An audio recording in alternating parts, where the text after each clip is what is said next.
मांडव्य ऋषि तपस्या में लीन थे। उधर से कुछ चोर गुजरे। वे राजकोष लूट कर भागे थे।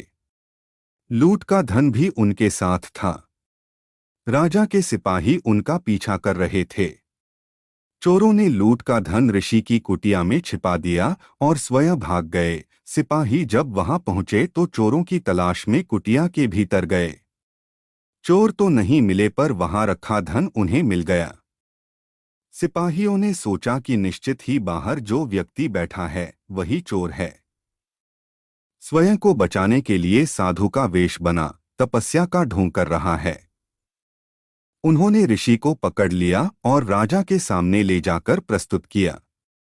राजा ने भी कोई विचार नहीं किया और न ही पकड़े गए अभियुक्त से कोई प्रश्न किया और सूली पर लटकाने की सजा सुना दी। मांडव्य ऋषि विचार करने लगे कि ऐसा क्यों हुआ, यह उन्हें किस पाप की सजा मिल रही है।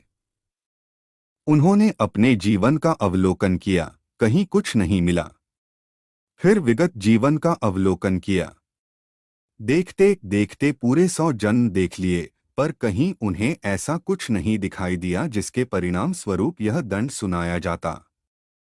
अब उन्होंने परमात्मा की शरण ली। आदेश हुआ, ऋषि अपना 101वां जन्म देखो। ऋषि ने देखा एक 8 से 10 वर्ष का बालक है। उसने एक हाथ में एक कीट को पकड़ रखा है, दूसरे हाथ में एक कांटा है। बालक कीट को वह कांटा चुभाता है तो कीट तड़पता है और बालक खुश हो रहा है। कीट को पीड़ा हो रही है और बालक का खेल हो रहा है।